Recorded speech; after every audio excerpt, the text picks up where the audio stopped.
This is Defiance Daily Dispatches for the Defiant. I'm your host, Miles Taylor, and welcome. We got a lot to talk about today, folks, because this is the week of America's 250th birthday celebrations. It should be a week that Americans, regardless of their political stripes, think about what it means to be an American. Think about the ideals behind the founding of the United States of America. But unfortunately, Americans are only able to focus on one thing, the thing the leader wants them to focus on, himself, because he's made these celebrations all about himself. And the consequences are very, very predictable. We're going to talk about that today. We're also going to talk about the wins and the losses in the courts that have followed Donald Trump into this week and what they mean for America's next 250 years, if it lasts that long. We choose for it to last that long. Now, before we go in, let me say this, as I always do. Please like and share and subscribe these posts. I know. I'm rolling my eyes too when I say that out loud, because you hear that so much in social media. You hear it all the time. I reiterate it always at the top of this show because it matters in this case. You liking and sharing and subscribing these posts subscribing to these posts doesn't line anyone's pockets. It spreads the defiance in this country. We exist to spread information about Donald Trump's corruption and abuses of power, but much more importantly than that, to do something about it, which we do every single Wednesday when we do our weekly mission brief. At this time, we announce real, no bullshit actions to push back against Donald Trump's corruption. So please like this post. Please hit the heart button or the like button. Please subscribe. And please, if you're listening on Apple or Spotify or wherever you get your podcasts, leave a review for Defiance Daily. All of those things help spread the defiance in this country. All right, let's jump in. I want to bring in my Defiance.org co-founder, Xander Schultz, who's got a special outfit on today. You said America 250. I'm not letting Trump steal my patriotism. I went and grabbed my flag. This was our original background for a few months there.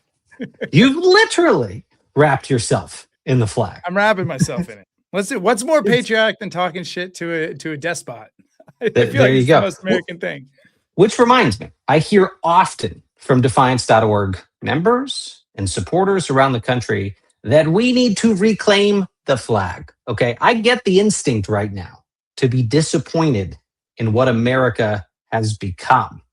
But the only way we turn that around is if we say it's going to be the thing we want it to be. Let's 100%. Take back the symbol, raise those flags. I don't need to tell most people who are listening that. You go to No Kings rallies and people are wearing red, white, and blue, right? I mean, the cartoon is that it's a bunch of, socialists, burning their panties or whatever. Yeah. It's like patriotic Americans carrying the flag because they're ready to reclaim it. So good on y'all. In this case, a socialist wrapping himself in the flag. You get both right here. I also don't know what I mean by burning their panties, because I don't know if that was a thing that socialists did. I just said it because it sounded like what you might hear come out of the mouth of some like MAGA influencer. We moved through it. You didn't have to rewind the tape.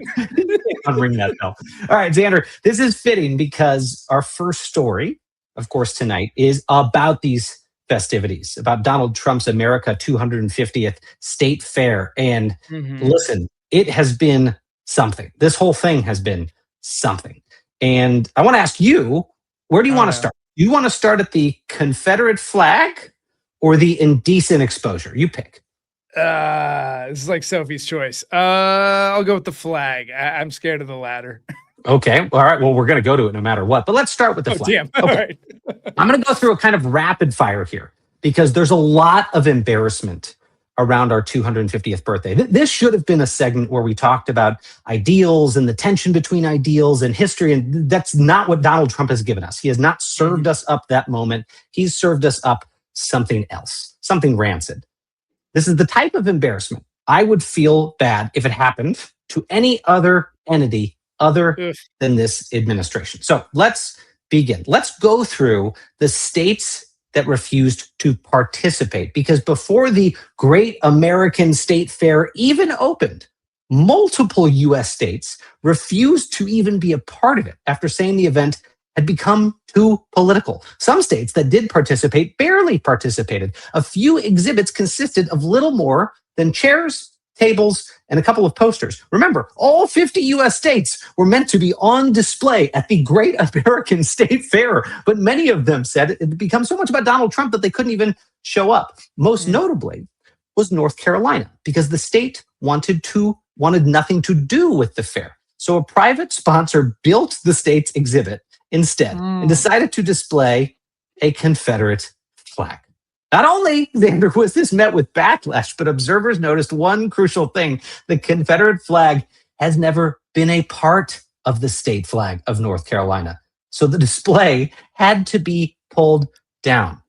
Mount Olives, by the way, the pickle brand, was a sponsor of this booth and immediately withdrew its sponsorship. I got multiple jars of Mount Olives in the refrigerator, and if they hadn't withdrawn, I'd probably be shattering those out there in the street. Okay, that was just one piece.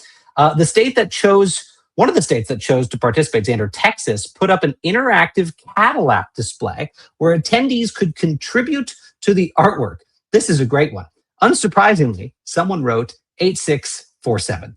The kind of message that was fitting here at this Donald Trump State Fair. And the message stayed up long enough to make headlines before organizers realized it and covered it up. Was that you? Did you do that?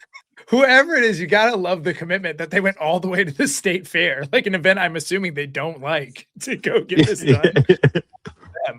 That's a level of pettiness I aspire to.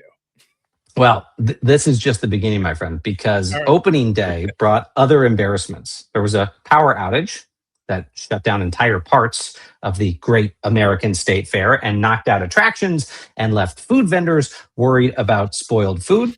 Back to my rancid food analogy, very fitting. Then there was just the overall shoddy build out of the fair, which if you have read the news or watched television, you almost could not miss how ugly this whole thing looked. Take a look right there at some of the video, just the shoddy way it was put together. Specifically, this thing you're looking at, Trump's Arc de Triomphe. Well, it's a mark to Trump.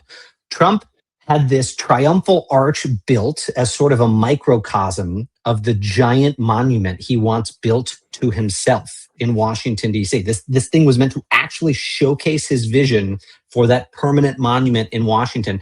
Instead, it turned out to be plywood covered with printed vinyl sheets that were literally stapled onto the thing. One weekend of DC heat and rain later, which they should have known about, given it's the swamp they've talked about so much. Well, the wood was warped, the vinyl was wrinkled, and parts of it started to peel off. Again, you can't write these metaphors. In other displays, there were columns built that sat so significantly off the ground. Take a look at this one.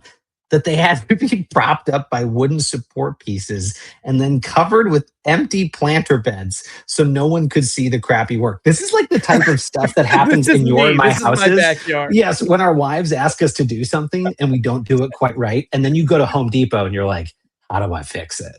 America. This is every project in my backyard before my wife secretly hires a competent handyman to go fix it.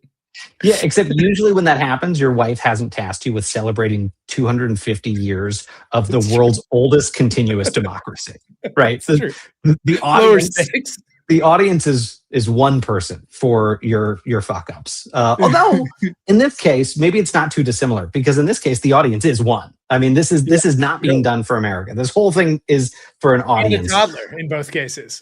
Of one. That's right. Maybe it's perfect. Maybe it's exactly like your experience. Well, then this happens, Andrew. Severe weather temporarily shut down the fair. Now you can't blame Trump for that, but the consequences were embarrassing, no less. The musician, although perhaps an actor, Vanilla Ice, had to cancel his performance. Remember how every D-list celebrity pulled out of this event, and basically the only one to keep his commitment to perform at the Great American State Fair was washed up rapper Vanilla Ice. Well, even he had to pull out. Even nature basically said, yo, man, that's enough. You don't want any part in this. I'm sure his dozens of fans were very disappointed in. Yeah, that's right. Well, if you could believe it, the real embarrassment came when a giant electronic sign informing the public misspelled freedom to free Edom. Free Edom. This, of course, resulted in massive trolling online, with one user stating that the extra E stands for Epstein. Yeah, there it is. Freedom 250. The extra E is for Epstein. Now, Fox News, predictably, Xander, spent the weekend trying to convince viewers that this thing was an actual blockbuster. It was absolutely packed and people were just, overflowing from the National Mall, which led to some real head-scratching clips. I want you to take a listen here at this Fox clip and let me know what you think. Great American State Fair. But I would walk 500 miles and I would walk 500 more to be the man who walked 1,000 miles. Okay. If you're listening on audio, what you missed was a visual of about, guys, 24 people, maybe 2 looks like dozen my local people farmers walking on the market flare. over here.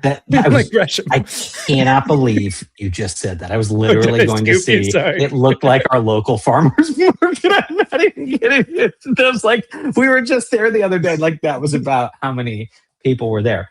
Let me just remind you again: the world's oldest continuous democracy. At least that's what we self-style as.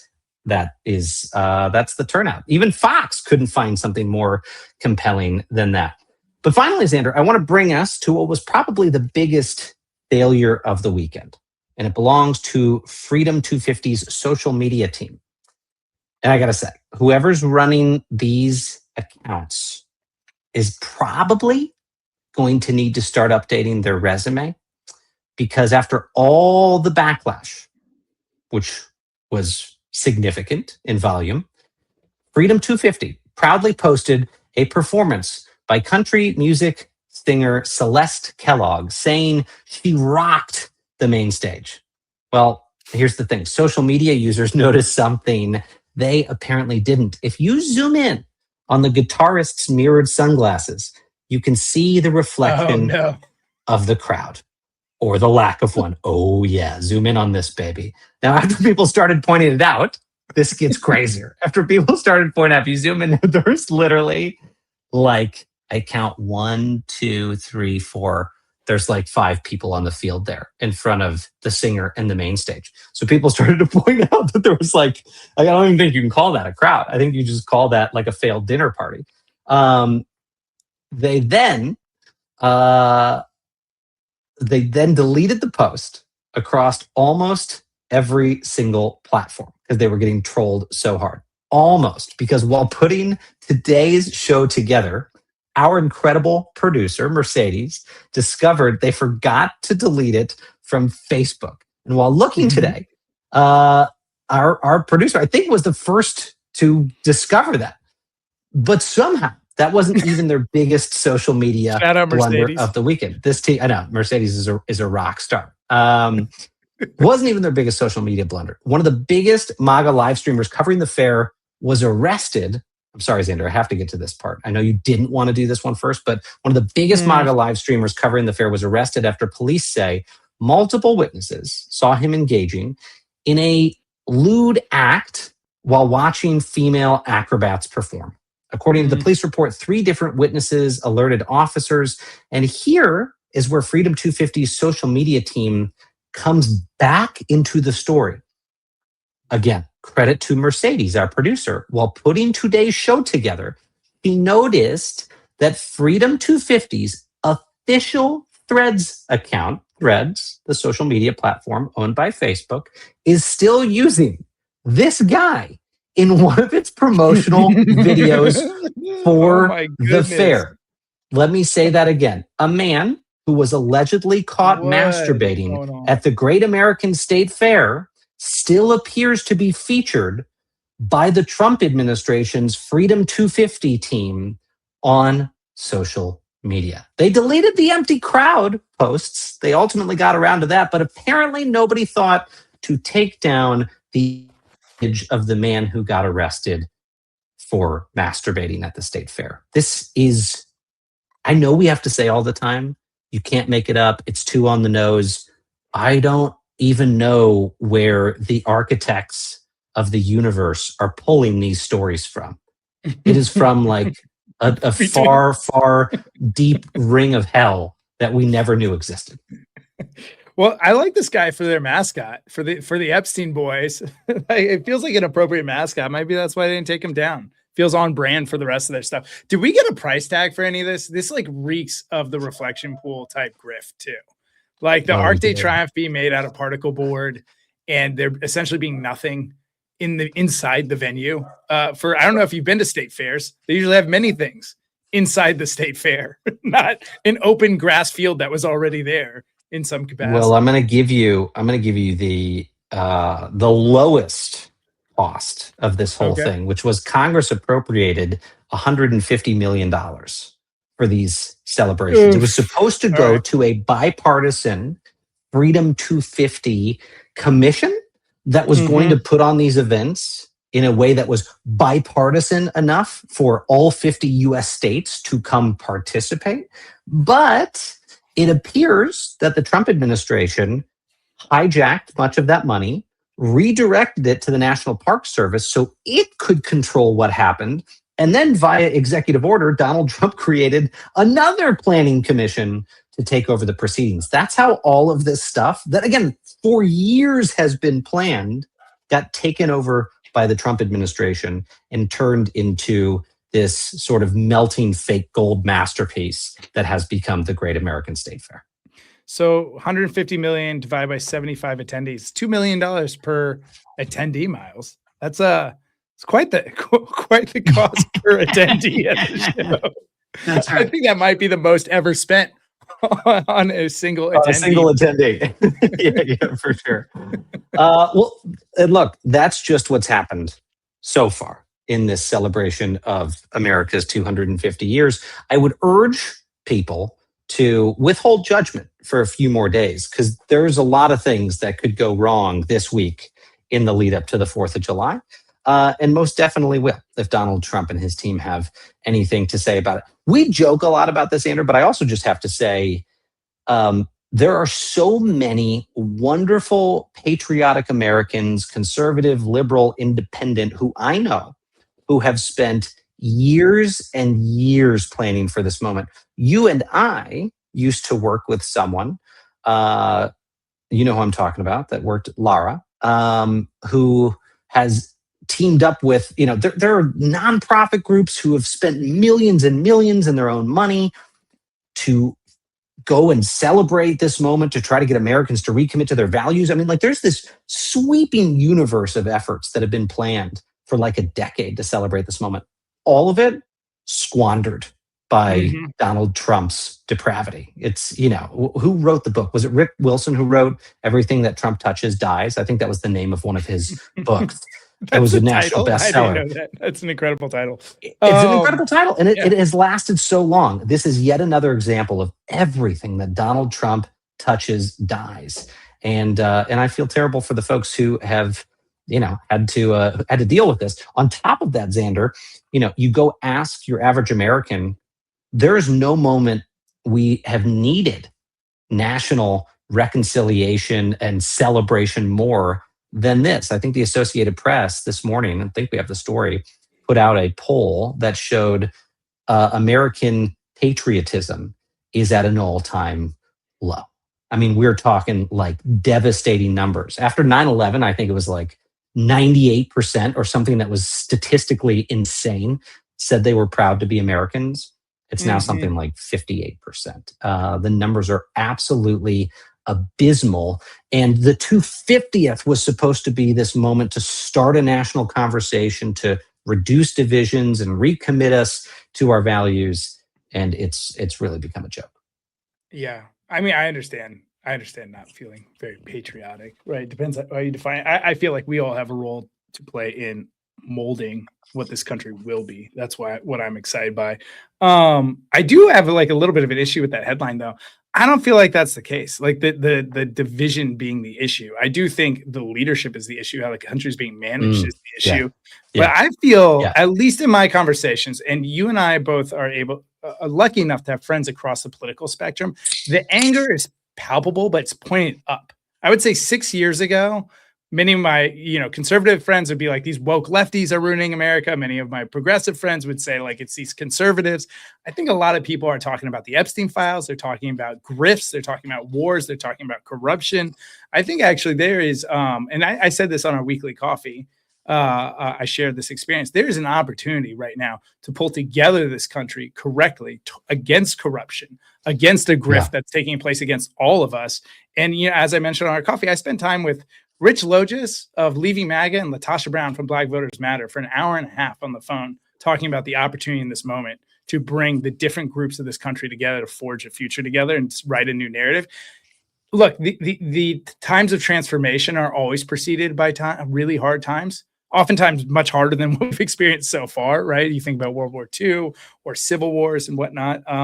We may be able to have a transformative moment where we come together, and I'm seeing signs that that's possible because the cross-partisan anger feels like it is less than the anger at the elites, at the Epstein class, et cetera. Mm-hmm. I agree with you, and there's a lot of work to do because according to that same poll, Xander, only 1 in 5 are celebrating the 250th, according to Reuters. 1 in 5. It shows that we've got an awful lot of work to do, and leadership matters. The right leadership, you can get people rallied around the flag.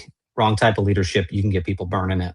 I'm going to take us into our next story because that segue is, speaking of on the nose, very on the nose, because a lot of Americans are feeling very, very frustrated at some of the court decisions that have been handed down.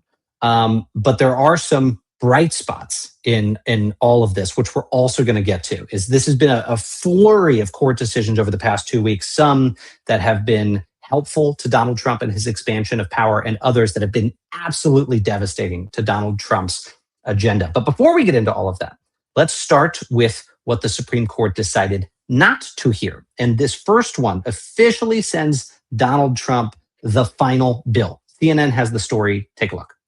President Trump now needs to pay E. Jean Carroll $5 million after the Supreme Court said it will not take up his appeal of a 2023 jury verdict that found that he sexually abused and defamed her.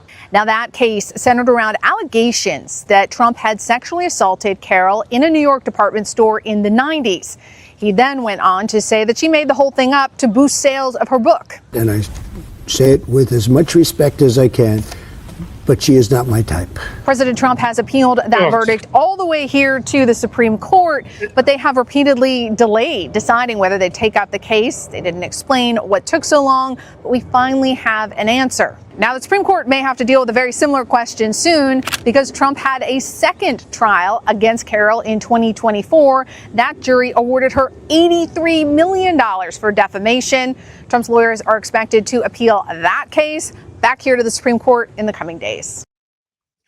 Xander, that was not the only case the court refused to touch today. It also rejected Alan Dershowitz's attempt to weaken one of the most important press freedom decisions in American history.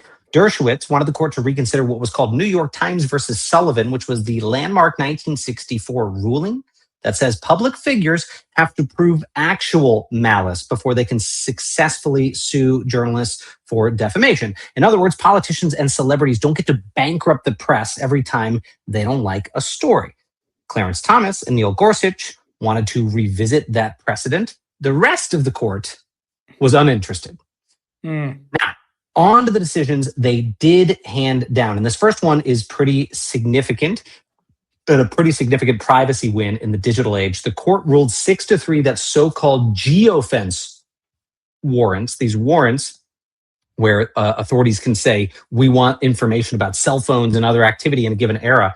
The court ruled that those are not legal, that they're protected by the Fourth Amendment. In other words, they require the approval of a judge. Now, Xander, do you want to know why this is so significant right now? It's significant because a geofence warrant that lets police demand that type of data is something that this administration has been using with ICE raids. It's something that this administration has been bringing into Donald Trump's national crackdown. So a pretty significant setback for their law enforcement efforts. Oh, it's so good to hear. You know,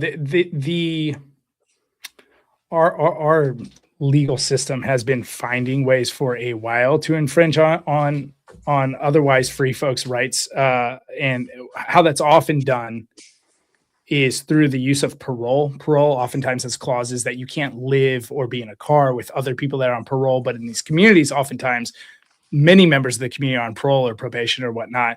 And what it does is allows everyone in that house that person is living in essentially to have their rights violated because the police can go into their house. And so it's nice when the courts push back and protect individuals in these ways. There's a lot of room for growth and progress in that space, but it's really nice that is not a tool in the Trump toolkit.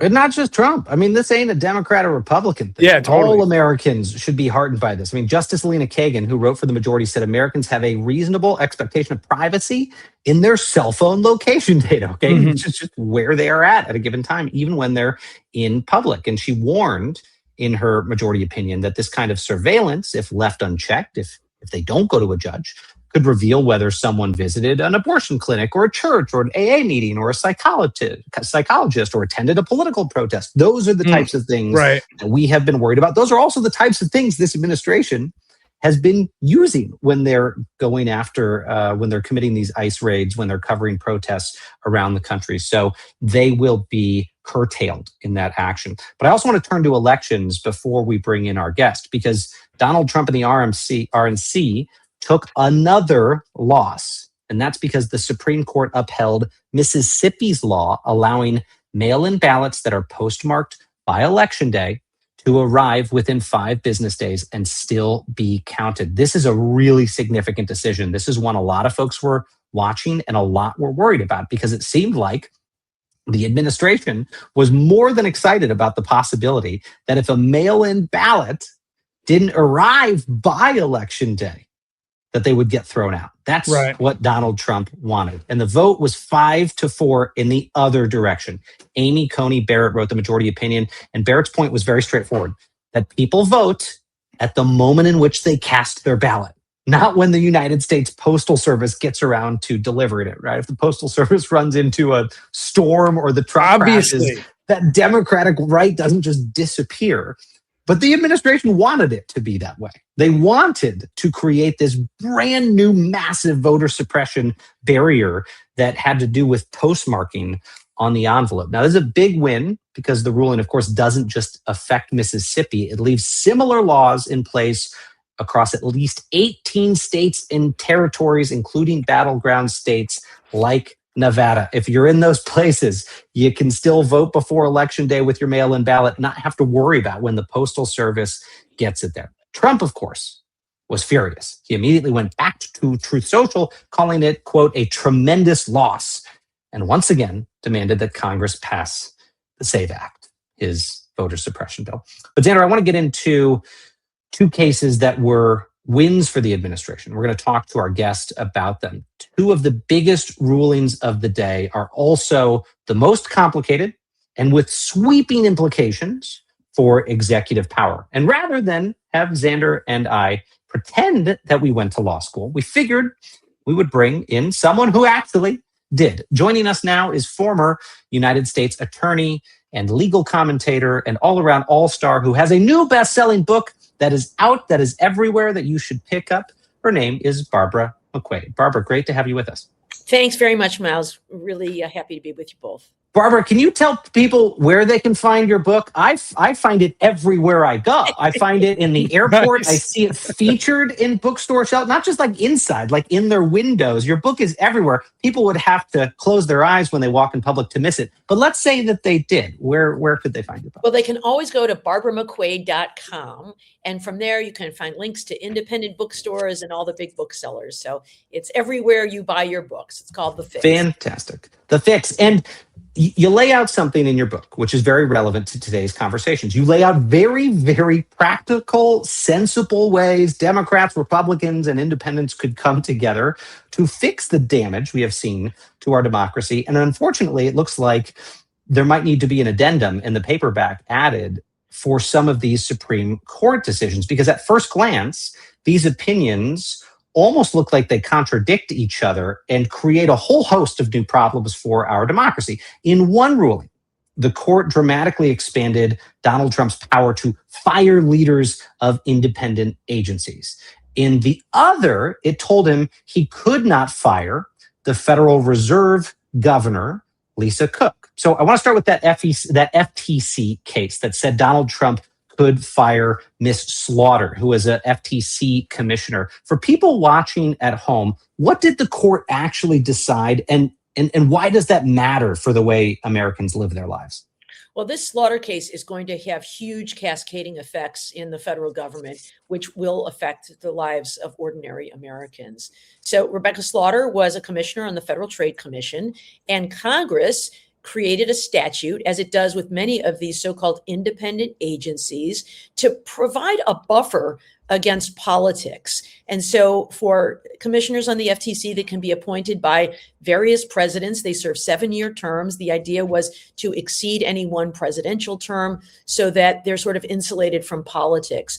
But Donald Trump fired her anyway in violation of this statute. And what the court said today is that's okay, because as the chief executive, the president is the executive branch. And if he wants to fire people within the executive branch, he can do that. And where I see the cascading effects is this is not going to be limited to just the Federal Trade Commission, which after all protects consumers from fraud in commercial enterprises, but it's going to affect all of these independent agencies, except, as you point out, the Federal Reserve Board, but other agencies like the Equal Employment Opportunity Commission, the Consumer Protection Agency, the Federal Deposit Insurance Corporation, all of these agencies that protect consumers from government abuse or from private company abuse are now going to be fireable at the will of the president. He has long bemoaned the presence of the deep state. What he means by the deep state is independent career professionals who use their best professional judgment as opposed to the whims of the president. And I think the one that's going to make the biggest difference is among these agencies is the Merit Systems Protection Board. This is the group that protects federal employees from being fired at will. They require just cause, but no more.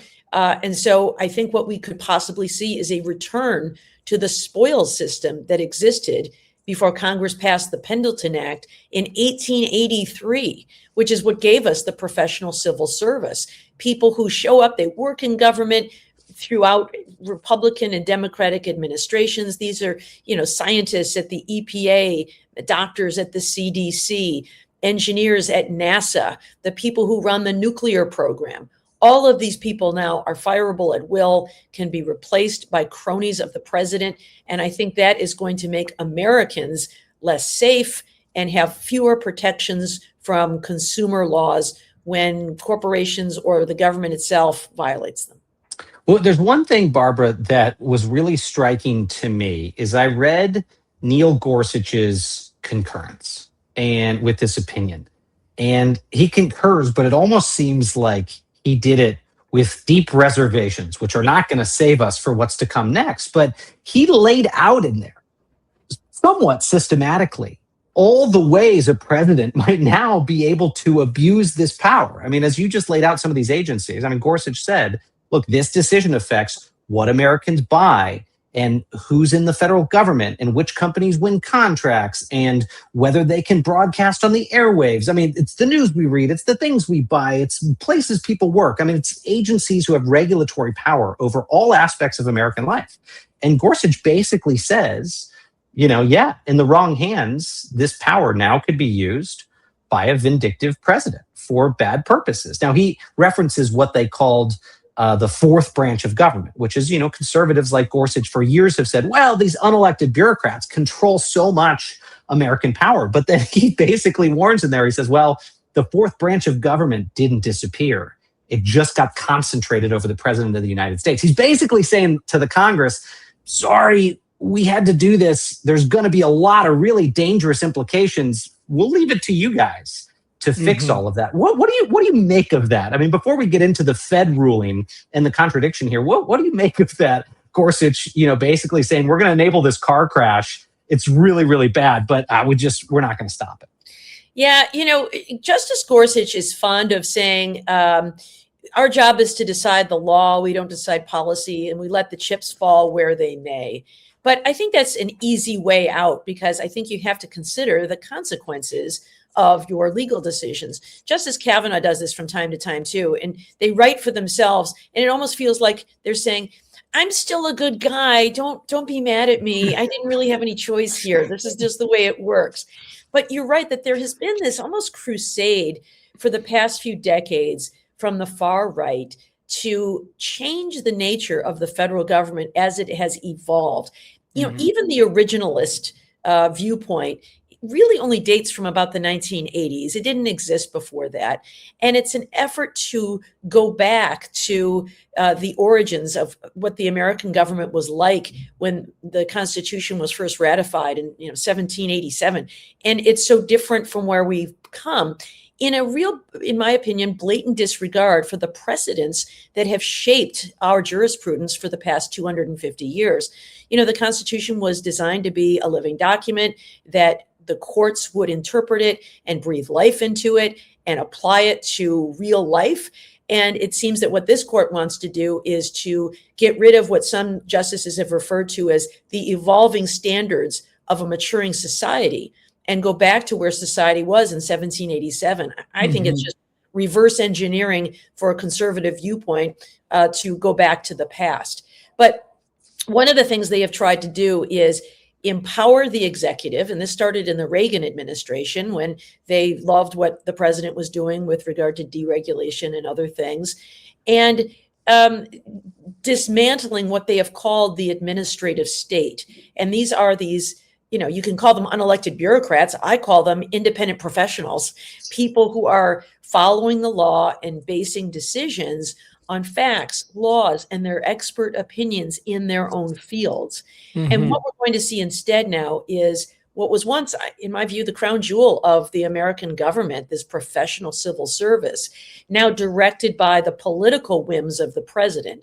And I don't think we're going to be better off as a result. So I think when Gorsuch, tells us all these agencies that are going to be affected by it and says, don't be mad at me. I'm pretty mad at you. I think you have dismantled the precedents of the past 250 years in the name of this, originalism and textualism.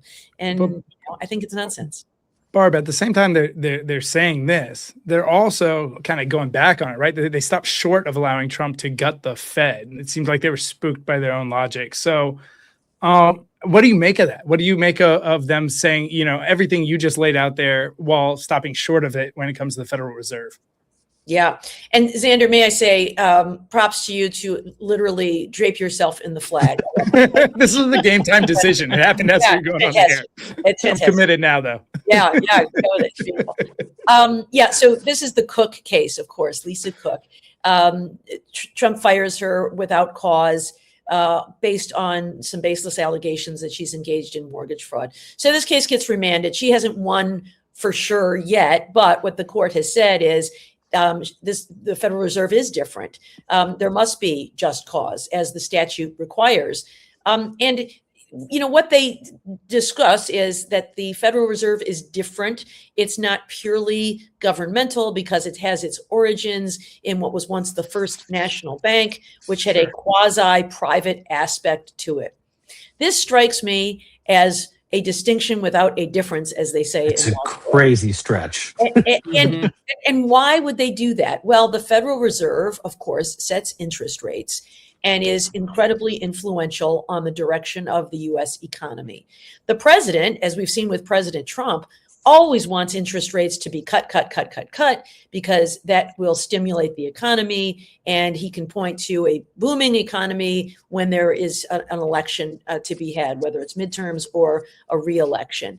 But of course, the Federal Reserve resists that kind of political persuasion appropriately, because their job is to use their best expert opinions. They're all these, brilliant economists, and cutting interest rates is favorable to some, but it's not always in the best long-term interest of the government. It can spark inflation, for example. So they're looking at all kinds of factors and doing their best to make sure that our economy thrives. And their goal is for it to grow, but at a modest, steady rate. So we don't have the booms and busts that can be very volatile and very harmful to businesses and ordinary consumers. But why the difference? It seems to me that what maybe these justices care about is what happens to the stock market? What happens to our 401ks? And I think to some extent, this is a reflection of who gets on the Supreme Court. People who are wealthy, people who spend their time with other wealthy people, at least these 6 Republicans who are on the court, and it influences their worldview. And so although they think the president should be able to fire anybody within the government, for the love of God, don't let him fire the governors of the Federal Reserve, because that could really blow up the stock market and my 401k. So leave that one alone, and let's figure out some way to make it different. It's a pretty cynical view, but I think it's accurate. And it's Barbara, Miles, go ahead, toss you one second. It's just an admission that they actually believe it's not a good idea when they deem it important. Yeah. And it's all important. It's all so important, right? Not just the stockholders, but all of these places are managed competently and not from the top down by a king. Yep. Yeah. I mean, that decision to them, right? It is remarkable when you read that decision, because they make the case for why independent agencies matter, why there are some agencies that if the president is able just to pull the levers, it could wreck the economy. It could wreck the country.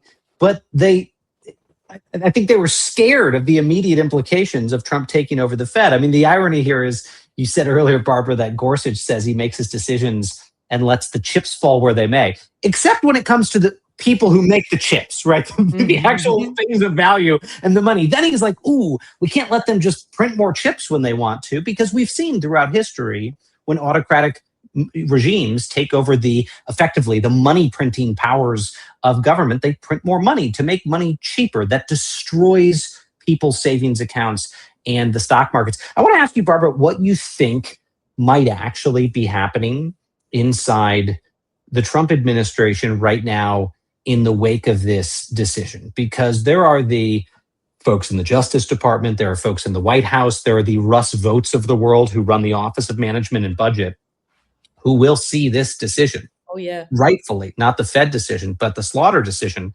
as opening up an entire new world to Donald Trump's revenge agenda. Now, there's a lot of other things they can do with this, including corruption, because we've seen Donald Trump use his power first for revenge and then for riches. He's used his leverage to enrich his family, to coerce people, to contribute to his causes. Now, there's whole things like the Securities and Exchanges Commission, for instance, like the SEC touches millions of businesses around this country. They now have the ability to go fire the democratically appointed leaders in these places, put in loyalists, and hijack those agencies for the revenge agenda or the presidential riches agenda.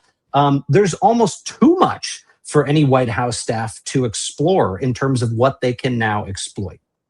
Yeah, I can imagine a meeting being called immediately with Russell Vogt and Stephen Miller. Maybe they get Mike Davis on the line, or Steve Bannon and some of their old friends, to talk about how can we use this now to our advantage. And I think they're going to do a lot of things. They have never been shy about using power. They have never been cautious about studying potential outcomes before they act. I mean, just think about what they did with Doge. I could see another round of dismantling some of these agencies. You mentioned the SEC, which of course regulates the stock market and oversees insider trading and fraudulent claims with businesses. Imagine if you've got Trump loyalists now there. The other one that I think might be even more worrisome is the Federal Commodities Trading Commission. That is the agency that is currently overseeing cryptocurrency. And so you could imagine, once again, that instead of enforcing the laws and best practices to avoid fraud, you can see filling that with Trump loyalists so that it's now open season on Trump's meme coin and his World Liberty financial cryptocurrency. So I think that there will be very quick action from the Trump administration. Now, the only thing that might be good about all of this, and there's not much that's good about it because I think it's going to have devastating consequences, is that it causes some people to recognize just how dangerous it is to have a madman as president. If the president really is the unitary executive and has now been empowered by the Supreme Court to act, as they said in the Trump immunity decision, boldly and fearlessly, then I think the only lesson that we can draw from it as voters is be very careful about who you elect to serve as president in this new all-powerful version of the presidency. Barb, one final question on this front, which is a lot of folks are going to be wondering, and they're going to be hearing in news reporting, I think, over the next few weeks and the next few months about the Federal Election Commission, another independent agency that doesn't administer our elections, because our elections under the Constitution are administered by the states, but it does oversee things like campaign finance and can open investigations into candidates and their candidate committees and super PACs and how people raise money. This seems to me to be like shooting fish in a barrel for the Trump administration if they want to start going after their political adversaries and digging into their campaigns and campaign finance in more aggressive and partisan ways. What do you think about when it comes to the FEC, and should voters be worried about hijinks in the lead up to the midterm elections because of the administration's newfound powers over that independent agency? Oh man, Miles, you're bumming me out because I haven't even thought of that one. But you're absolutely right. Sorry, I got all these crazy ideas from the first administration, you know? Yeah, oh no, you're right. You know, my thoughts immediately go to the federal workforce, but there's also the FCC, which oversees broadcast licenses for television and radio. But you're right about the FEC. Every candidate for federal office must file forms and disclosures and show that they've complied with this very arcane set of rules to ensure that they are operating above board, that they're not accepting funds from foreign or other prohibited sources, that they're making appropriate disclosures in their advertising. There are all kinds of things that need to be done with rigor. And you could imagine, in the same way we've seen the Justice Department weaponized against Trump's enemies, you could see the FEC done the same way, right? Just disqualifying people from the ballot or instituting investigations for improprieties in their filings. You could imagine a lot of things with federal campaign finance laws. So each one of these agencies does important work, and it's so important that they be insulated from politics. And that insulation was destroyed today. Well, Barbara McQuade, I'm going to look forward eagerly and with a good deal of fear to whatever long form piece you write next about the potential implications of this, because I think there's a lot of mapping out we have to do. And but I will take the point of light that you put out there, which is hopefully when all of this is over, it gives the people's representatives in Congress a very, very big area to intervene, correct what their intentions are, and to once again protect the American people of the arbitrariness of the administration of presidential power, especially in these crucial areas. So Barbara McQuade, her best-selling book is out now, The Fix. You can pick it up anywhere, but maybe go to barbaramcquade.com. Thank you for being with us, my friend. Thanks, Miles. Thanks, Xander. Thank you, Barbara. Xander, I could have sat with Barbara for another few hours and talked through a lot of the implications here. We're in spooky territory with that decision, but it's not like a all is lost sort of thing at this point. I mean, I want folks to understand there are so many other areas where the administration's power has been constrained, not only by the Supreme Court, but by the lower courts, with the Supreme Court saying, cool, the buck stops there. We're not going to review it. So it's a mixed bag this past week. And, there's going to be a lot of conversations to come. Maybe one of the other things that gives me heart is these guys are dopes.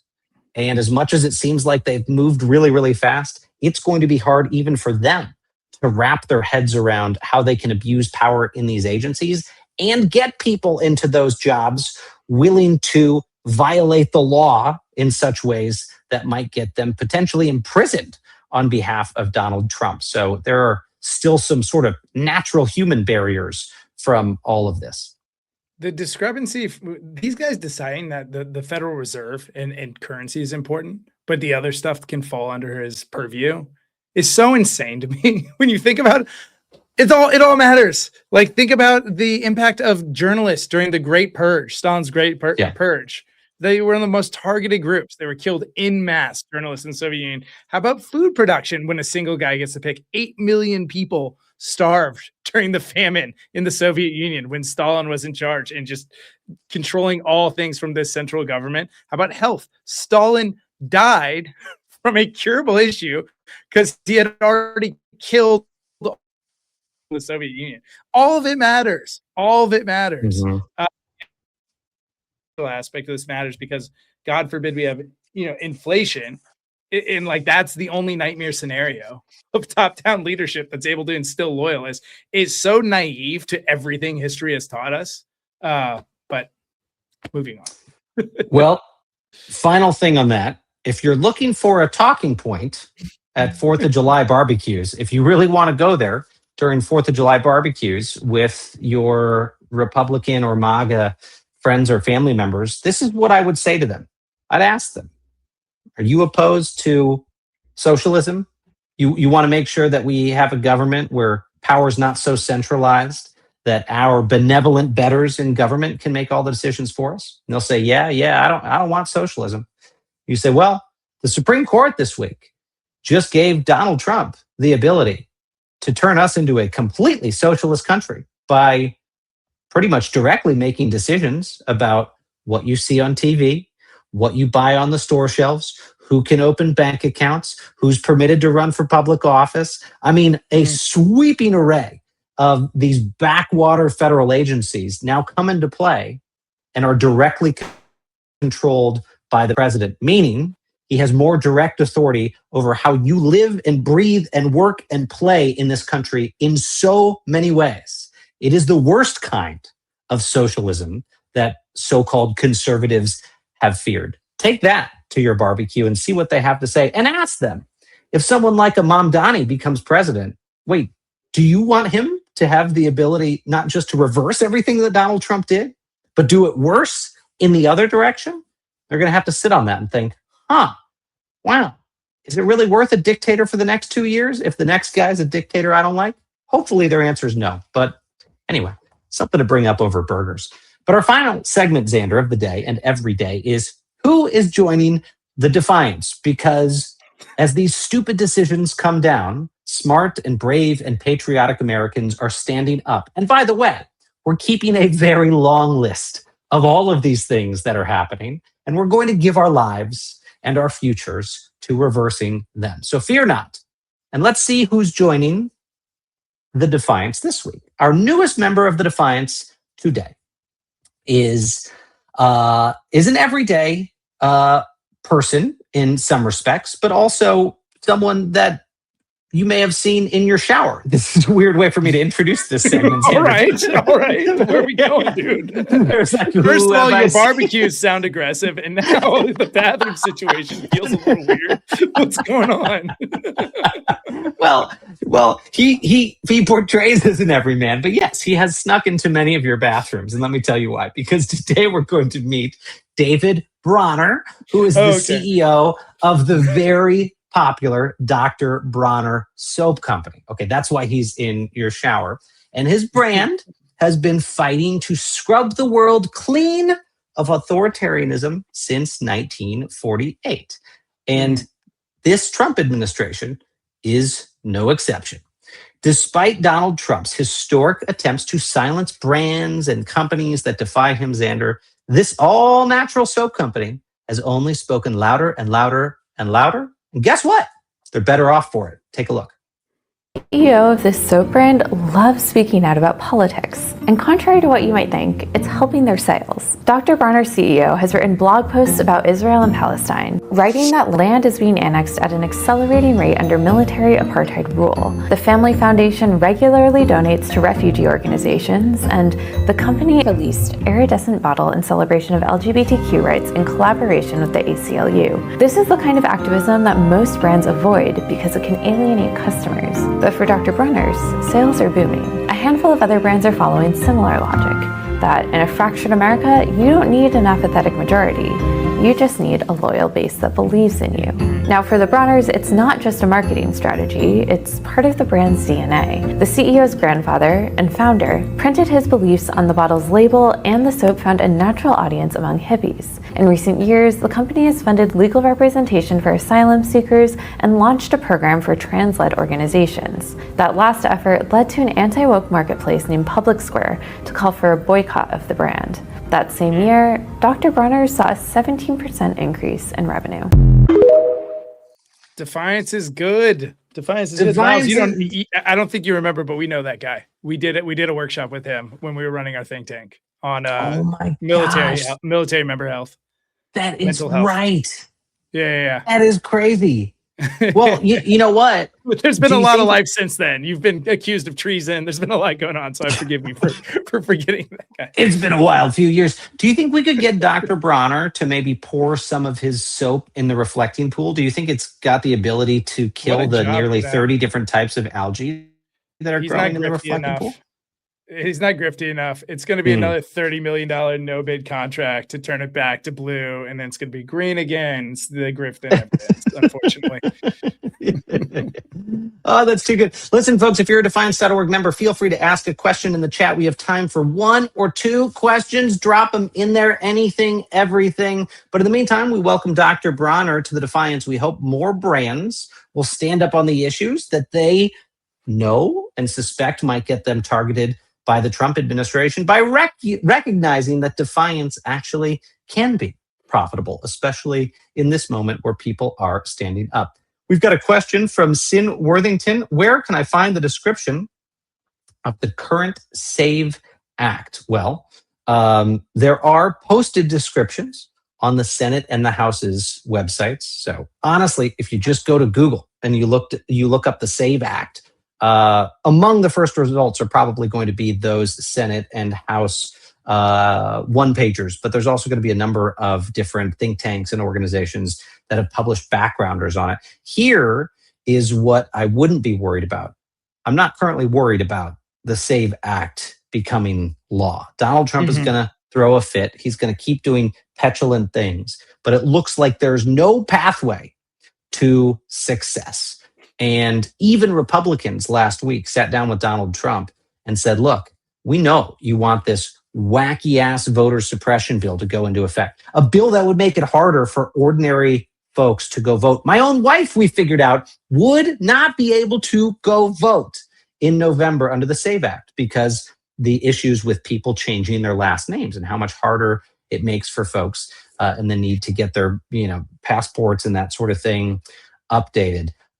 So Republicans have already told him stop. However, I think what a lot of people are worried about is that this administration is going to be trying to find backdoors and ways to implement the SAVE Act, including through some of the administration's policies, like the president's executive order to try to get the U.S. Postal Service involved in deciding whether or not to deliver mail-in ballots. Now, of course, there's that Supreme Court decision that we talked about today that says that state laws that allow ballots to arrive after Election Day can still get counted. But remember, Donald Trump wants his Postal Service to just hold on to mail-in ballots for any state that has not forked over their voter rolls. So that's another thing we're fighting in the courts.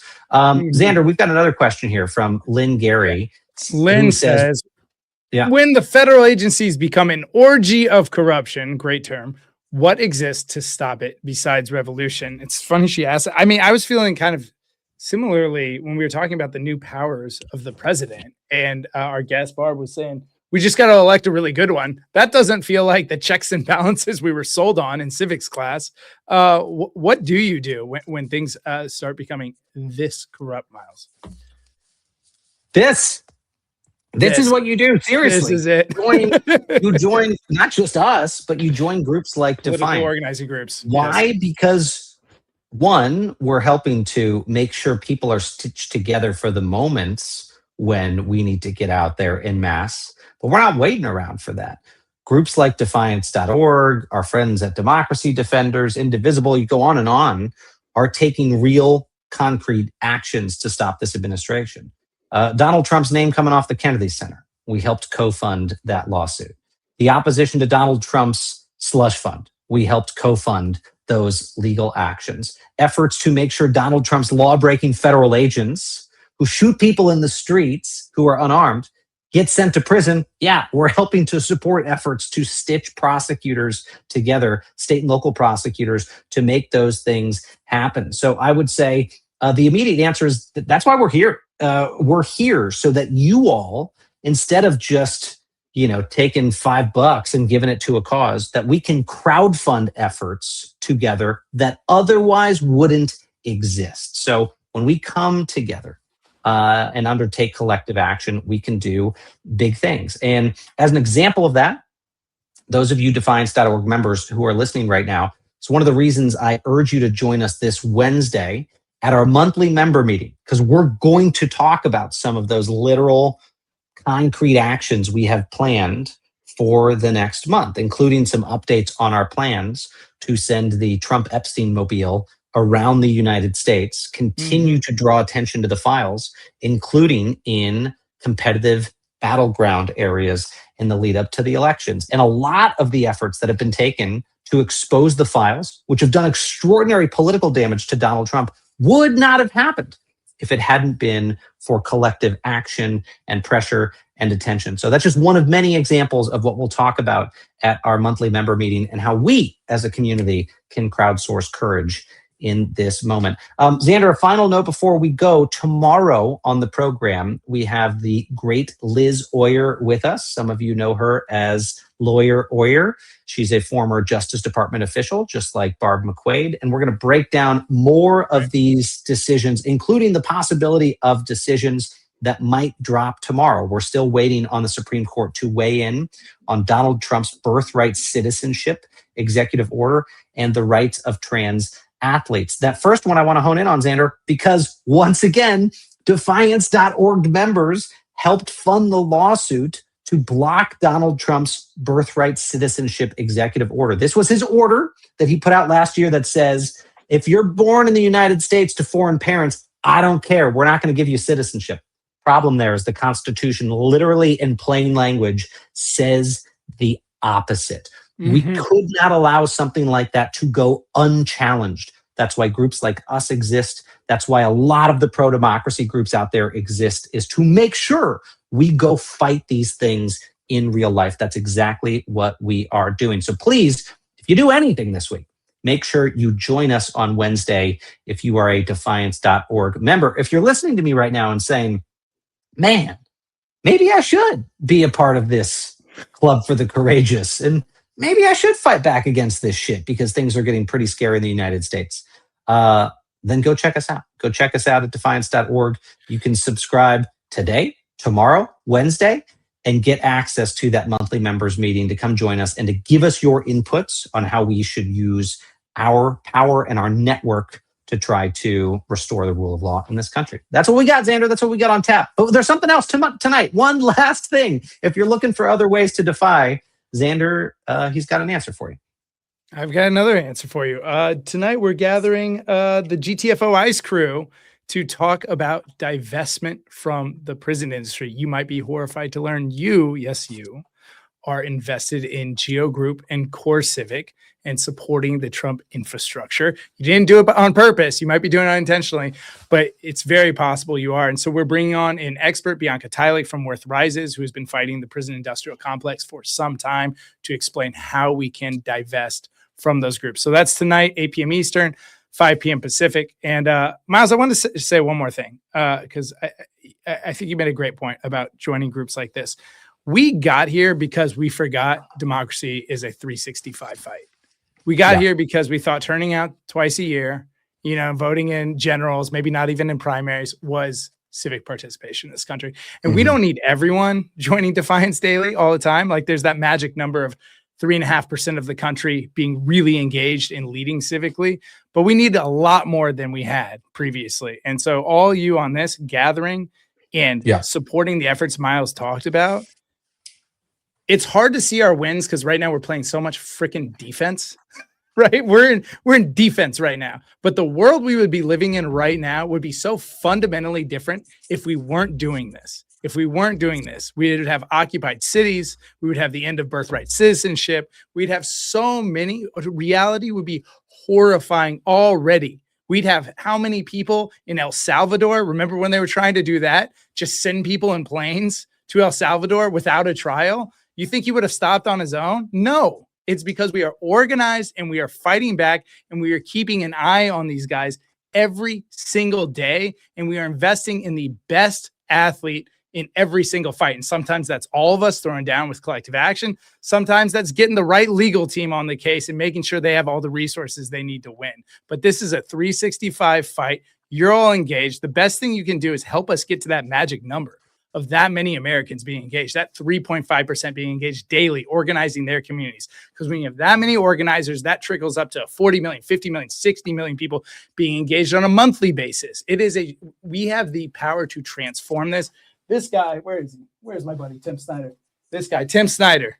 Tim Snyder says one of the biggest cancers you can have in society is the politics of inevitability, meaning you believe you can't change it. The world is always going to be the way it is. And now we've got the Supreme Court and they believe this. Guess what? We've changed this country fundamentally so many times. We can put,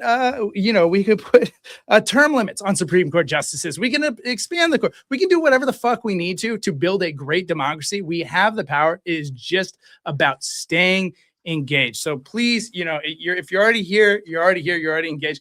But one of our core challenges here, gang, is to expand the amount of people doing exactly what you're doing.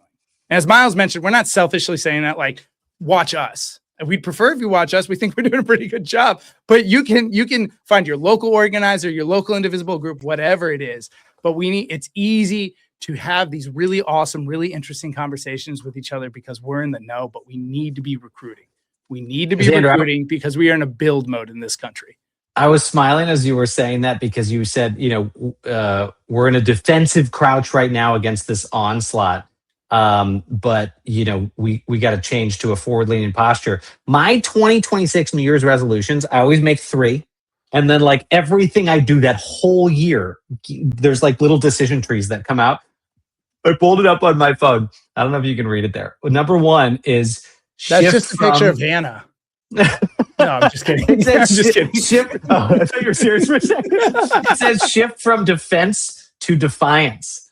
Right. Yeah. That's like that was a personal and professional number 1 goal for me this year. Shift from defense to defiance. Then there's another special project on there that I'm working on. I'll tell you about later. And then Xander knows the third one on there is prioritize health. He and I were talking earlier today about, hey, how can we both just get a little bit healthier? Because we want to stay in this fight for the long haul. I'm going to leave you with one last thought, Xander. I know we're in overtime, but like when people get into the helplessness construct, they forget the severe deficits we've gotten ourselves out of as a country. Yes. And I was rereading the narrative of the life of Frederick Douglass the other day for a piece that I'm writing as part of our series this week on America's 250th, as one does. And there was this, years ago when I'd read it, I'd highlighted this portion that I came across where he was just talking about the experience of the time as a fugitive slave. And he said, "Trust no man. I saw in every white man an enemy, and in almost every colored man cause for distrust. It was a most painful situation, and to understand it, one must need to experience it or imagine himself in similar circumstances. Let him be a fugitive slave in a strange land, a land given up to be the hunting ground for slaveholders whose inhabitants are legalized kidnappers, where he is every moment subjected to the terrible liability of being seized upon by his fellow countrymen as the hideous crocodiles seize upon his prey." Imagine in the not too distant past that millions of Americans lived in that circumstance, legalized kidnapping. What'd we do? We overcame that. So don't think for a damn minute Don't pity yourself and think for a damn minute that we can't overcome what we are experiencing now. We have done it before. We will do it again. We will defy. So with that, Xander, that is our program for today. Let me remind our viewers that we are back tomorrow, Tuesday at 5 p.m. Eastern. And as always, between now and then, stay loud, stay brave, and stay together.